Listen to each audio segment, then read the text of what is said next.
This is my randomology, and today we're going to talk about a horror movie that every horror fan needs to watch at least one time.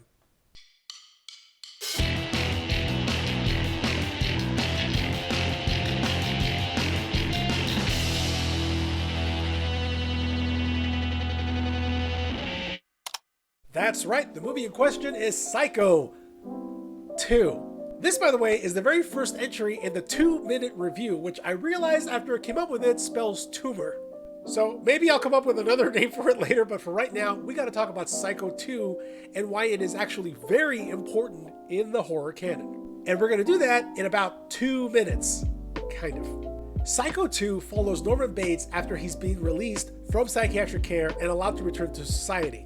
This, obviously, is not something that a lot of people want. But one of the great things that Psycho 2 does is that Tom Holland has created a movie where you actually feel bad for Norman.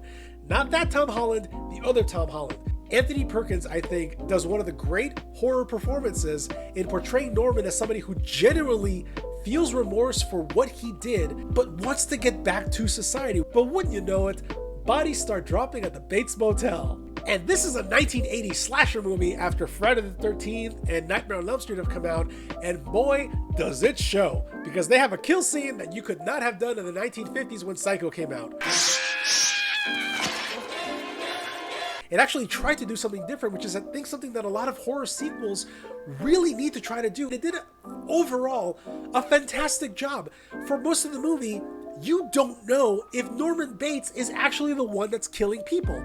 This movie was actually so well done that Roger Ebert said that it was a fun movie. He enjoyed it. It was actually a fun time for him up until the last couple of minutes.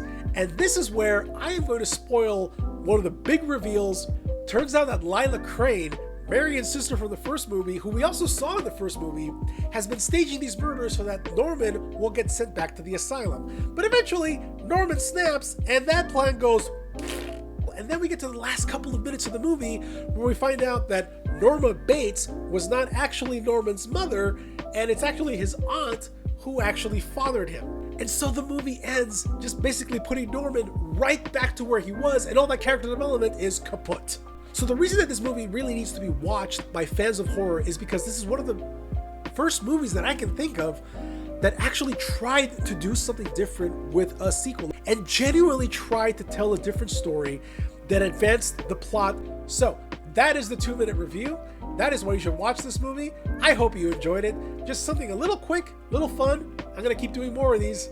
If you like what you saw, go ahead and hit the notification button, subscribe, go ahead and go on to Patreon, support the channel there. That's actually the best way to support this channel. I will see you later.